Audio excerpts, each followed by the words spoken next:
thank the speaker very much for her speech. Now to continue the case, the government, please welcome the Deputy Prime Minister.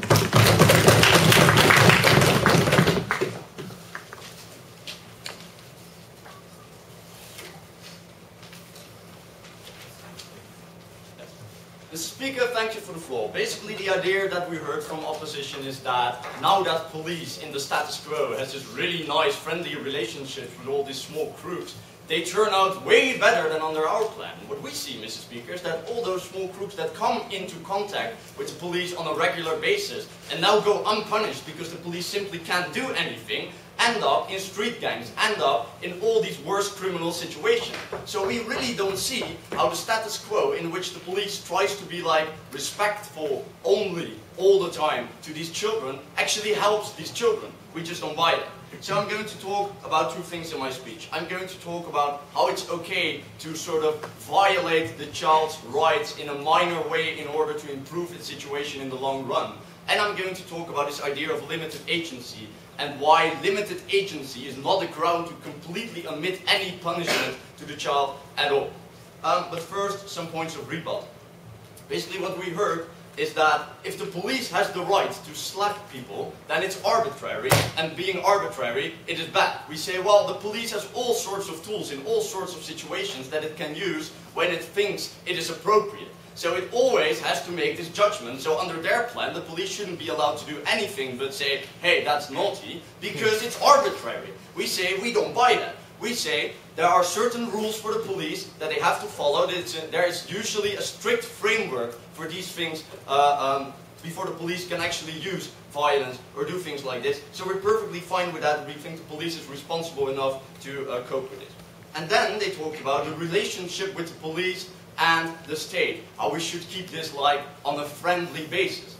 We say, well, we don't really see how allowing the police, like as a final measure, if nothing else helps, to slap the child, to physically discipline the child, we don't see how that's going to alter the situation between the police and these groups. Why? Because we think that under the status quo, these people don't like the police anyway. These are people that don't feel the state does anything for them anyway, so they don't really like these institutions to begin with.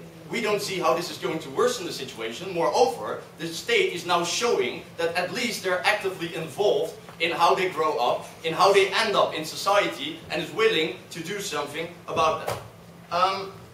So basically, I'm going to talk about the child's rights and why it's okay to violate a small portion of the child's rights in order for it to turn out bad. We say children's rights are particularly looked after by the state because we think that their agency and rationality is somewhat limited, so that we presume that they cannot always look after their own interest, and therefore the state is in many occasions best placed to do so for them. So we have the power to protect these children, and therefore in most cases we agree we should. However, we think that by doing this, by allowing the police to discipline the child and to make sure that it learns that these things, that this behavior is simply intolerable within society, we are not harming the child in the long run. We say we're actually helping the child acknowledge that what it's doing is wrong, that what it's doing doesn't go without consequences, that the next time it does something like this, it will have the same bad consequences it had before, that it learns that this is intolerable. Okay, why do we install cameras during police interrogations of suspects? Well, because we don't like the police to abuse their power, right? That's the same thing here.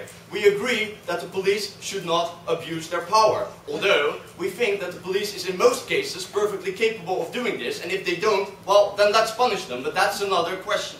So, we say that physically disciplining the child is of course not the nicest thing to do, and it maybe goes against the notion that we shouldn't physically hurt children, that we should protect them from this. But then again, we see no reason why this notion should trump the moral obligation of the government to make sure that these children lead a meaningful life, that they do not end up in this spiral of violence and street gangs and drugs and end up without any meaningful agency, without any meaningful life. So we say we weigh up the benefits and the cost of hitting the child once, of physically paining it for a short amount of time, like with no permanent consequences or whatsoever, thereby creating the lasting psychological idea with the child that it's not okay to do bad things, that it should go and be a good person within our society. We say the child benefits from that and society benefits from that. So secondly, no thank you, to this notion of the child is just not fully capable of understanding what it's doing, it's just not fully rational and therefore we cannot punish it. We say that's not true. We agree already that children are not the same as adults. But we say that's no reason to not punish them at all. What we see under the status quo is that children below the age of criminal responsibility bear no criminal responsibility for whatsoever the actions they make. Their parents, in some cases, are responsible for them.